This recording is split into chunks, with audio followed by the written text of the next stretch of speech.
नमस्कार दोस्तों, तो आप सभी का स्वागत है रमाश्री गुरुकुलम में। आज के इस वीडियो में हम लोग कंप्लीट करेंगे चैप्टर 7 भारत में सार्वजनिक पुस्तकालय अधिनियम, जो लाइब्रेरी एक्ट है किस किस राज्य में लागू है, तो वो सारा हम लोग आज कवर करेंगे। ठीक है, इससे पहले अगर आप लोग चैनल पर नए हैं तो चैनल को सब्सक्राइब कर लीजिए, बेल आइकन को प्रेस कर लीजिए और हमारे टेलीग्राम चैनल से भी जुड़ जाइए। ठीक है, तो चलिए हम लोग अपने टॉपिक पे आते हैं।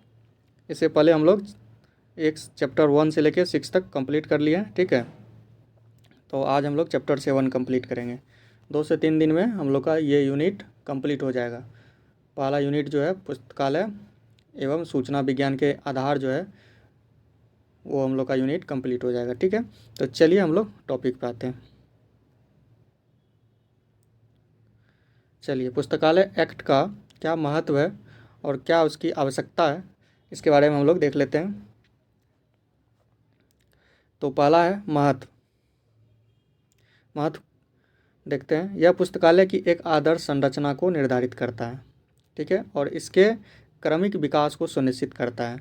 मतलब पुस्तकालय अधिनियम जो है, एक्ट है, इसका क्या काम है? इसका काम है एक पुस्तकालय की एक आदर्श संरचना को निर्धारित करना और इसके क्रमिक विकास को सुनिश्चित करना। मतलब जो इसका डेवलप होगा रेगुलर बेस पे, वो चीज़ इसका क्या करना, निर्धारण करना। लाइब्रेरी एक्ट बन जाने से क्या होता है कि लाइब्रेरी का विकास हमेशा होते रहता है। ठीक है, सरकार की नज़र में रहता है।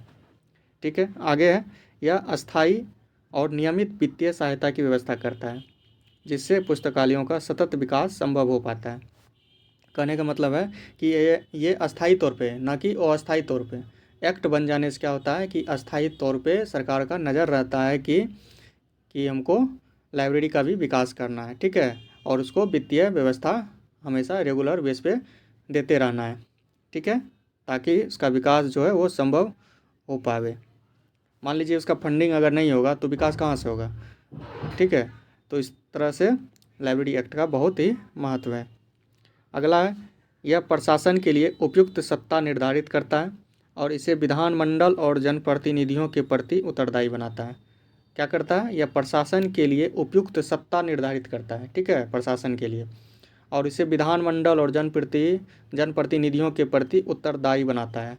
मान लीजिए कोई जनप्रतिनिधि है, ठीक है, तो उसके नज़र में भी रहता है और उसका उत्तरदायी भी बनाता है कि लाइब्रेरी का विकास क्यों नहीं हो रहा है, इसका फंडिंग क्यों नहीं हो रहा है।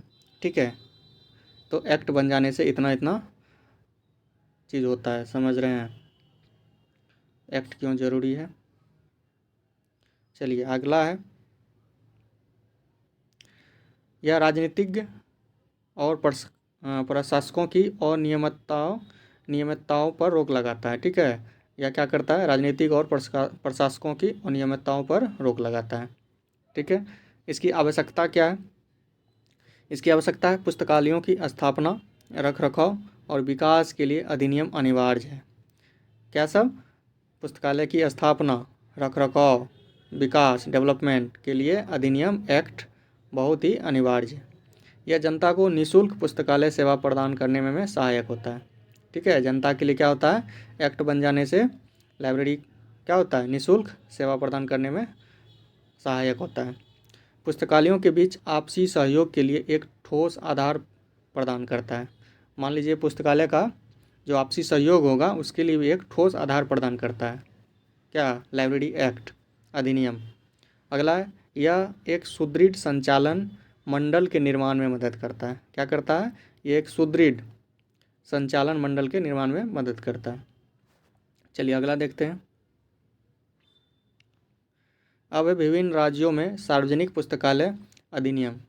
तो हम लोग हर एक राज्य का जो एक्ट है और उसका क्या प्रमुख प्रावधान सब है उसके बारे में हम लोग पढ़ेंगे। ठीक है, तो पहला है विभिन्न राज्यों में सार्वजनिक पुस्तकालय अधिनियम। तो पहला राज्य है तमिलनाडु, मद्रास, जो पहले नाम था मद्रास, अभी तमिलनाडु है। तो पूछेगा कि आज़ादी के बाद पहला एक्ट कहाँ लागू हुआ था? तो तमिलनाडु, मद्रास में 1948 ईस्वी में। ठीक है, आज़ादी से पहले कहाँ लागू हुआ था? 1945 में। 1945 में कहाँ? कोल्हापुर में। ठीक है, आज़ादी के बाद तमिलनाडु, आज़ादी से पहले कोल्हापुर। ठीक है, कोल्हापुर में कब? 1945 में। और उसके 3 साल के बाद आज़ादी के बाद तमिलनाडु 1948 ईस्वी में। ठीक है, तो चलिए तमिलनाडु सार्वजनिक पुस्तकालय अधिनियम 1948 के बारे में हम लोग देखते हैं। इसका क्या पृष्ठभूमि है? यह स्वतंत्र भारत का पहला पुस्तकालय अधिनियम। ठीक है, अभी हम आप लोग को जो समझाएं वही बात है कि यह स्वतंत्र भारत का पहला पुस्तकालय अधिनियम है। Doctor SR. रंगनाथन और मद्रास लाइब्रेरी एसोसिएशन के प्रयासों का परिणाम था। ठीक है, किसके प्रयास से ये अधिनियम लागू हुआ था, मद्रास सार्वजनिक पुस्तकालय अधिनियम? तो एस.आर. रंगनाथन, ये क्वेश्चन आप लोग को पूछेगा। ठीक है, तो किसके प्रयास से? एस.आर. रंगनाथन के प्रयास से और मद्रास लाइब्रेरी एसोसिएशन के प्रयास से। ठीक है, अगला है कोनेमारा पब्लिक लाइब्रेरी। इस अधिनियम के तहत राज्य केंद्रीय पुस्तकालय बनने वाला पहला पुस्तकालय था। कोनेमारा पब्लिक लाइब्रेरी जो है, जो चेन्नई में है, वो इस अधिनियम के तहत क्या था? राज्य का केंद्रीय पुस्तकालय बनने वाला पहला पुस्तकालय था। ठीक है, तो आप लोग इसको याद करेंगे, कोनेमारा पब्लिक लाइब्रेरी इस एक्ट के तहत पहला राज्य का केंद्रीय पुस्तकालय बनने वाला पहला पुस्तकालय था। इसका प्रमुख प्रावधान क्या है? चलिए इसका प्रमुख प्रावधान देख लेते हैं। इसका प्रमुख प्रावधान है राज्य पुस्तकालय समिति। इसकी अध्यक्षता राज्य के शिक्षा मंत्री करते हैं। ठीक है, राज्य पुस्तकालय समिति जो होता है, इसका अध्यक्षता कौन करता है? राज्य पुस्तकालय समिति का, तो राज्य के जो शिक्षा मंत्री होते हैं वो करते हैं। ठीक है, इसका मुख्य कार्य सरकार को पुस्तकालय संबंधी मामलों पर सलाह देना है। ठीक है, इसका जो अध्यक्ष जो होता है, राज्य पुस्तकालय समिति जो गठन हुआ है, इसका अध्यक्ष जो होता है शिक्षा मंत्री, वो क्या करता है? सरकार को पुस्तकालय संबंधी मामलों पर पुस्तकालय में क्या चाहिए और क्या होना चाहिए, इसका सलाह सरकार को देता है। कौन? राज्य पुस्तकालय समिति का अध्यक्ष। ठीक है, अगला है निदेशक। एक निदेशक की नियुक्ति का प्रावधान है जो सार्वजनिक पुस्तकालयों से संबंधित सभी मामलों का अधीक्षण और निर्देशन करता है। ठीक है, निदेशक क्या करता है? सार्वजनिक पुस्तकालय से संबंधित सभी मामलों का क्या करता है? वो अधीक्षण करता है, निर्देशन करता है। अगला है स्थानीय पुस्तकालय प्राधिकरण। स्थानीय पुस्तकालय प्राधिकरण मद्रास शहर के लिए एक और प्रत्येक जिले के लिए एक स्थानीय पुस्तकालय प्राधिकरण का गठन का प्रावधान है। ठीक है, मद्रास शहर के लिए एक और प्रत्येक जिले के लिए एक। ठीक है, अलग अलग, मद्रास शहर के लिए अलग और जिले के लिए अलग एक स्थानीय पुस्तकालय प्राधिकरण का गठन का प्रावधान है इस एक्ट में। ठीक है, अगला है वित्त राजस्व का मुख्य स्रोत। इसका जो वित्त आएगा कहाँ से आएगा? तो वित्त राजस्व का मुख्य स्रोत संपत्ति कर है। ठीक है, और गृह कर, ठीक है, पर लगाया जाने वाला पुस्तकालय उपकर है, लाइब्रेरी सेस है। ठीक है, तो इस अधिनियम में क्या है? लाइब्रेरी सेस का भी प्रावधान है, पुस्तकालय उपकर का भी प्रावधान है। चलिए अगला देखते हैं, विशेषताएं एवं कमियां क्या है? विशेषताएं और कमियां, तो इसमें एक अलग से सार्वजनिक पुस्तकालय निदेशक का प्रावधान है, लेकिन व्यवहार में इसका उपयोग नहीं हो रहा है। ठीक है, अलग से तो इसका गठन कर दिया है निदेशक का, लेकिन इसका व्यवहार में इसका उपयोग नहीं हो रहा है। ठीक है, सिर्फ नाम का है। चलिए आगे देखते हैं।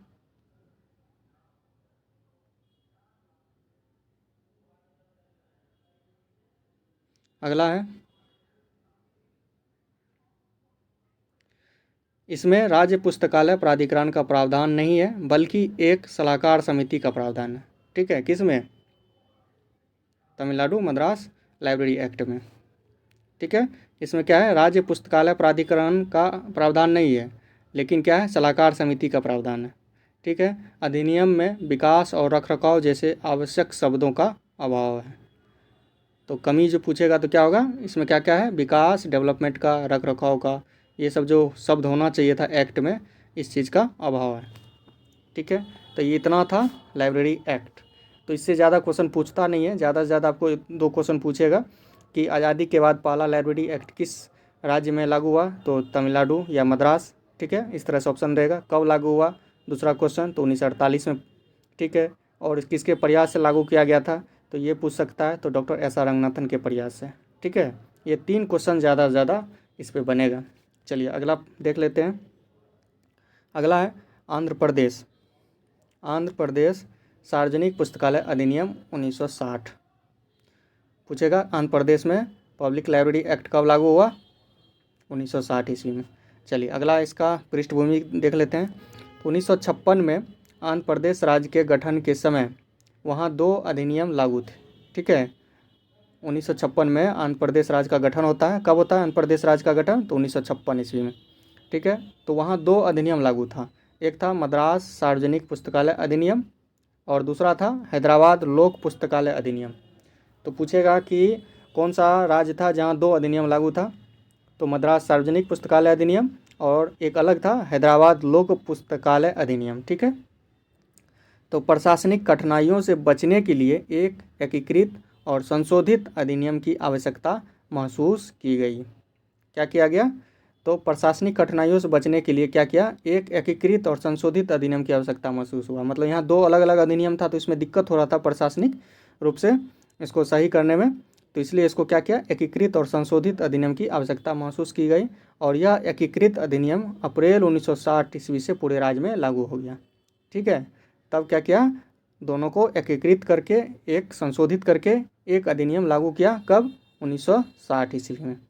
ठीक है, चलिए इसका प्रमुख प्रावधान क्या है? इसका प्रमुख प्रावधान है राज्य पुस्तकालय प्राधिकरण। ठीक है, मद्रास अधिनियम के विपरीत, जबकि मद्रास अधिनियम में नहीं था, मद्रास जो पब्लिक लाइब्रेरी एक्ट था उसमें क्या था? राज्य पुस्तकालय प्राधिकरण नहीं था। इसमें राज्य पुस्तकालय समिति का प्रावधान है। ठीक है, मद्रास अधिनियम के विपरीत इसमें राज्य पुस्तकालय समिति, राज्य पुस्तकालय प्राधिकरण का प्रावधान है। ठीक है, निदेशक, इसमें एक अलग सार्वजनिक पुस्तकालय निदेशक का प्रावधान है। वित्त, संपत्ति कर प्रति ₹4 की दर से पुस्तकालय उपकर का प्रावधान है। संपत्ति कर पर प्रति ₹4 की दर से। ठीक है, क्या है इसका वित्त का प्रावधान? कि संपत्ति कर पर प्रति ₹4 की दर से, ₹1 में 4 पैसा की दर से पुस्तकालय उपकर का प्रावधान है। ठीक है, ये इम्पोर्टेंट। ठीक है, अगला है राज्य केंद्रीय पुस्तकालय। इस अधिनियम में राज्य केंद्रीय पुस्तकालय का स्पष्ट प्रावधान है। ठीक है, इस एक्ट में क्या है? इस अधिनियम में राज्य केंद्रीय पुस्तकालय का स्पष्ट प्रावधान है। चलिए अगला है जिला पुस्तकालय संस्था के सदस्यों का कार्यकाल 3 साल से बढ़ाकर कितना कर दिया? 5 साल कर दिया गया। ठीक है, इस तरह से हम लोग का आंध्र प्रदेश सार्वजनिक पुस्तकालय अधिनियम जो था 1960 कंप्लीट हो गया। अब अगला देखते हैं महाराष्ट्र सार्वजनिक पुस्तकालय अधिनियम 1967। चलिए अगला अच्छे से इसको भी देख लेते हैं। महाराष्ट्र में कब लागू हुआ पब्लिक लाइब्रेरी एक्ट? तो 1967 ईस्वी में। ठीक है, इसका क्या पृष्ठभूमि है? यह अधिनियम डॉक्टर रंगनाथन के प्रयासों के फलस्वरूप लागू हुआ। इसमें भी किसका प्रयास था? तो डॉक्टर रंगनाथन का प्रयास था। किसमें? महाराष्ट्र सार्वजनिक पुस्तकालय अधिनियम लागू करवाने में डॉक्टर रंगनाथन का प्रयास के कारण ही ये लागू हुआ। इसका क्या उद्देश्य है? इसका उद्देश्य है महाराष्ट्र राज्य में सार्वजनिक पुस्तकालयों की स्थापना, रखरखाव और संगठन और विकास करना। ठीक है, हर एक राज्य में मेन रूप से यही इस अधिनियम का मेन उद्देश्य होता है कि पुस्तकालय का स्थापना करना, नया पुस्तकालय स्थापना करना, उसका रखरखाव देख रेख सही से होना, उसका वित्त सही ढंग मतलब सही टाइम पे आवे ताकि उसका विकास और संगठन अच्छे से हो सके। ठीक है, चलिए अगला देखते हैं इसका प्रमुख प्रावधान क्या है। इसका प्रमुख प्रावधान है राज्य पुस्तकालय परिषद। राज्य पुस्तकालय परिषद यह एक सलाहकार निकाय के रूप में काम करता है जिसकी अध्यक्ष उच्च और तकनीकी शिक्षा मंत्री करते हैं। जिसकी अध्यक्षता कौन करता है? उच्च और तकनीकी शिक्षा मंत्री करता है। ठीक है, इसमें क्या है? राज्य पुस्तकालय परिषद का गठन किया गया है। ठीक है, ये एक सलाहकार निकाय के रूप में काम करेगा और इसका अध्यक्षता करेगा उच्च और तकनीकी शिक्षा मंत्री। ठीक है, अगला विभाग है पुस्तकालय विभाग।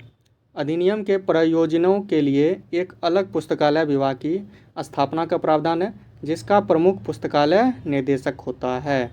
ठीक है, इसमें क्या क्या है? पुस्तकालय विभाग का गठन किया गया और अधिनियम के प्रयोजनों के लिए, ठीक है, एक अलग पुस्तकालय विभाग का स्थापना कर दिया है कि जो अधिनियम का जो मेन रूप से प्रयोजन है उसके लिए इसका एक अलग विभाग बनाया गया पुस्तकालय विभाग और जिसका प्रमुख होता है पुस्तकालय निदेशक। ठीक है, अगला है वित्त। इस अधिनियम की सबसे बड़ी विशेषता यह है कि इसमें किसी भी प्रकार के पुस्तकालय उपकर का कोई प्रावधान नहीं है। सरकार पुस्तकालय कोष में प्रतिवर्ष कम से कम 25 लाख रुपए की योगदान करती है। ठीक है, इसमें कोई भी पुस्तकालय उपकर नहीं है, शेष का पुस्तकालय लाइब्रेरी शेष का कोई प्रावधान नहीं है, लेकिन सरकार क्या करता है कि पुस्तकालय कोष में प्रतिवर्ष कम से कम 25 लाख रुपये का योगदान करता है सरकार, ठीक है। तो यहाँ से इसका फंडिंग होता है। राज्य केंद्रीय पुस्तकालय, इसमें राज्य केंद्रीय पुस्तकालय का कोई प्रावधान नहीं है, ठीक है। महाराष्ट्र पब्लिक लाइब्रेरी एक्ट में राज्य केंद्रीय पुस्तकालय का कोई प्रावधान नहीं है। चलिए अगला देख लेते हैं। इस तरह से हम लोग का महाराष्ट्र वाला ख़त्म हो गया 1967। चलिए अगला है Paschim Bangal. Paschim Bangal library act, public library act कब लागू हुआ? 1979 ईस्वी में, ठीक है। इसका क्या पृष्ठभूमि है?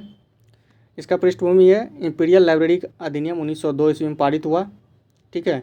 और 1906 में लॉर्ड कर्जन ने इसे कलकत्ता पब्लिक लाइब्रेरी में बदल दिया, कलकत्ता पब्लिक लाइब्रेरी में बदल दिया। यहाँ पता नहीं कन्फ्यूजन है, यहाँ पे 1902 में पारित होता है तो कलकत्ता पब्लिक लाइब्रेरी को ही इंपीरियल लाइब्रेरी में क्या करता है, मिला देता है। यहाँ पर आई थिंक हमको लगता है गलत है ये, ठीक है। इंपीरियल लाइब्रेरी एक्ट जो 1902 ईस्वी में आता है, ठीक है, 1902 ईस्वी में एक्ट के आने से क्या होता है कि इंपीरियल लाइब्रेरी का देखिए स्थापना होता है 1891 ईस्वी में, और कलकत्ता पब्लिक लाइब्रेरी का स्थापना होता है 1836 ईस्वी में। और 1902 ईस्वी में इंपीरियल लाइब्रेरी एक्ट 1902 पारित होता है, जिसके तहत क्या करता है कि कलकत्ता पब्लिक लाइब्रेरी को 1902 ईस्वी में इंपीरियल लाइब्रेरी में मिला देता है, ठीक है। यही होना चाहिए था, हमको लगता है कि एरर है। और यह अधिनियम 5 अध्यायों में विभाजित है, ठीक है। चलिए अगला देखते हैं इसका प्रमुख प्रावधान क्या है। इसका प्रमुख प्रावधान है राज्य पुस्तकालय परिषद, यह एक मुख्य सलाहकार समिति जिसकी अध्यक्षता जन शिक्षा विस्तार और पुस्तकालय सेवाओं के प्रभारी मंत्री करते हैं, ठीक है। पुस्तकालय सेवा निदेशालय, अधिनियम को लागू करने का कार्य यह निदेशालय करता है। कौन? पुस्तकालय सेवा निदेशालय। अगला है स्थानीय पुस्तकालय प्राधिकरण LPA, प्रत्येक जिले के लिए दार्जिलिंग को छोड़कर एक स्थानीय पुस्तकालय प्राधिकरण का गठन किया गया है, ठीक है। किसको छोड़ के? दार्जिलिंग को छोड़ के एक स्थानीय पुस्तकालय प्राधिकरण का गठन किया गया है, ठीक है। तो इसमें इतना कंफ्यूज नहीं होना है, सीधा एक्ट का पूछेगा कि कब लागू हुआ। जैसे पश्चिम बंगाल पब्लिक लाइब्रेरी एक्ट है, कब लागू हुआ? तो 1979 ईस्वी में लागू हुआ है, ठीक है, 1979 ईस्वी में लागू हुआ। चलिए अगला है, और इसका वित्त का क्या है? वित्त, इस अधिनियम में भी पुस्तकालय का कोई कर का कोई प्रावधान नहीं है। राज्य सरकार अनुदान के माध्यम से वित्तीय सहायता प्रदान करती है, तो इसमें भी लाइब्रेरी सेस का कोई प्रावधान नहीं है, और सरकार अनुदान के माध्यम से वित्तीय सहायता प्रदान करती है पश्चिम बंगाल में, ठीक है। चलिए अगला देख लेते हैं हम लोग। अगला है उत्तर प्रदेश सार्वजनिक पुस्तकालय अधिनियम 2006। उत्तर प्रदेश में कब लागू हुआ? 2006 में हुआ। तो इसका क्या पृष्ठभूमि है? तो राज्य में पुस्तकालय सेवाओं के विनियमन, सुदृढ़ीकरण और विस्तार के लिए यह अधिनियम बनाया गया है, ठीक है। अगला है चूँकि राज्य विधानमंडल सत्र में नहीं था, इसलिए उत्तर प्रदेश सार्वजनिक पुस्तकालय अध्यादेश 2005 प्रख्यापित किया गया, जिससे बाद में इस अधिनियम द्वारा प्रतिस्थापित कर दिया गया, ठीक है। 2005 में ही लागू होना था, लेकिन विधानमंडल का सत्र नहीं होने के कारण इसको 2006 में लागू किया गया। अन्य राज्यों में अधिनियम लागू हो चुके थे और विभिन्न क्षेत्रों से लगातार मांग की जा रही थी, ठीक है। तो इसका ज़्यादा कुछ है नहीं, ठीक है। और इसके बाद उत्तर प्रदेश में 2006 में लागू हुआ। बिहार में पूछेगा, बिहार में तो 2008 में, ठीक है, बिहार में 2008 में, और छत्तीसगढ़ में भी 2008 में। इस तरह से जैसे 19 स्टेट में अभी तक पब्लिक लाइब्रेरी एक्ट लागू हुआ है। तो हम लोग एक अलग वीडियो लाएंगे इस पर, लाइब्रेरी एक्ट पे, जो बाकी स्टेट में जो लागू हुआ है उसका कब लागू हुआ है, तो वो पूछता है, इस भी पूछता है कि कब लागू हुआ है, तो हम इस पर एक सेपरेट वीडियो बना देंगे, ठीक है। चलिए हम लोग थोड़ा सा मॉडल क्वेश्चन लगा लेते हैं। अगला प्रश्न है स्वतंत्र भारत में पहला सार्वजनिक पुस्तकालय अधिनियम किस राज्य में पारित हुआ? तो तमिलनाडु, ठीक है। अगला प्रश्न है मद्रास सार्वजनिक पुस्तकालय अधिनियम किस वर्ष पारित किया गया? तो बताइए आप लोग, 1947, 48, 50, 56, कब होगा? 1948 में। अगला प्रश्न है किस महान पुस्तकालय के प्रयास से मद्रास सार्वजनिक पुस्तकालय अधिनियम का आधार तैयार हुआ है? किसके प्रयास से मद्रास सार्वजनिक पुस्तकालय अधिनियम लागू हुआ था? तो SR रंगनाथन के प्रयास से, ठीक है। अगला प्रश्न है तमिलनाडु सार्वजनिक पुस्तकालय अधिनियम के तहत राज्य पुस्तकालय समिति का अध्यक्ष कौन होता है? बताइए? तो शिक्षा मंत्री होता है। अगला प्रश्न है आंध्र प्रदेश सार्वजनिक पुस्तकालय अधिनियम किस वर्ष पूरे राज्य में लागू किया गया था? आंध्र प्रदेश में कब लागू हुआ? 1960 में। आंध्र प्रदेश अधिनियम के अनुसार संपत्ति या गृह कर पर कितने पैसे प्रति रुपये की दर से पुस्तकालय उपकर का प्रावधान है? तो 4 पैसे। अगला प्रश्न है, भारत का एकमात्र राज्य कौन सा है जिसमें सार्वजनिक पुस्तकालयों के लिए एक समर्पित मंत्री का प्रावधान है? बताइए आप लोग, कौन सा राज्य है? हो जाएगा तमिलनाडु। अगला प्रश्न है, महाराष्ट्र लोक पुस्तकालय अधिनियम किस वर्ष लागू हुआ? महाराष्ट्र लोक पुस्तकालय अधिनियम किस वर्ष लागू हुआ? तो 1967 में। किस राज्य के सार्वजनिक पुस्तकालय अधिनियम में पुस्तकालय कर का कोई प्रावधान नहीं है? ऑप्शन है तमिलनाडु, आंध्र प्रदेश, महाराष्ट्र, उत्तर प्रदेश। तो कहाँ लाइब्रेरी सेस का प्रावधान नहीं है? तो महाराष्ट्र में। अगला प्रश्न है, महाराष्ट्र अधिनियम के तहत राज्य पुस्तकालय परिषद का पदेन अध्यक्ष कौन होता है? तो ऑप्शन नंबर डी हो जाएगा, उच्च और तकनीकी शिक्षा मंत्री। अगला प्रश्न है, पश्चिम बंगाल सार्वजनिक पुस्तकालय अधिनियम कब पारित किया गया? पश्चिम बंगाल में कब पारित हुआ है? 1979 ईस्वी में। अगला प्रश्न है, पश्चिम बंगाल अधिनियम के तहत जिला स्तर पर स्थानीय पुस्तकालय प्राधिकरण लोकल लाइब्रेरी अथॉरिटी का अध्यक्ष सामान्यतः कौन होता है? बताइए आप लोग। तो जिला मजिस्ट्रेट होगा, option number B. Uttar Pradesh सार्वजनिक पुस्तकालय अधिनियम किस वर्ष पारित किया गया? तो 2006 में। उत्तर प्रदेश सार्वजनिक पुस्तकालय अध्यादेश 2006 किस तारीख को प्रख्यापित किया गया था? तो हो जाएगा 31 जुलाई 2006 ईस्वी को, ऑप्शन नंबर ए। अगला प्रश्न है, तमिलनाडु अधिनियम के अनुसार प्रत्येक प्रकाशक को अपने प्रकाशन की कितनी प्रतियां राज्य सरकार को प्रदान करने की आवश्यकता होती है? तो ऑप्शन है 2 प्रतियां, 3 प्रतियां, 4, 5 प्रतियां। तो क्या होगा? ऑप्शन नंबर डी हो जाएगा, 5 प्रतियां। अगला प्रश्न है, किस पुस्तकालय को तमिलनाडु अधिनियम के तहत राज्य केंद्रीय पुस्तकालय स्टेट सेंट्रल लाइब्रेरी बनाया गया है? तो हो जाएगा option number C, Connemara public library. अगला प्रश्न है, 1956 में आंध्र प्रदेश के गठन के समय तेलंगाना क्षेत्र में कौन सा पुस्तकालय अधिनियम लागू था? तो कौन सा था? ऑप्शन नंबर बी, हैदराबाद लोक पुस्तकालय अधिनियम। अगला प्रश्न है, पुस्तकालय अधिनियम का मुख्य महत्व क्या है? क्या होगा बताइए, पुस्तकालय अधिनियम का मुख्य महत्व क्या है? तो हो जाएगा ऑप्शन नंबर ए, यह पुस्तकालयों को अस्थायी और क्रमिक वित्तीय सहायता सुनिश्चित करता है। ठीक है।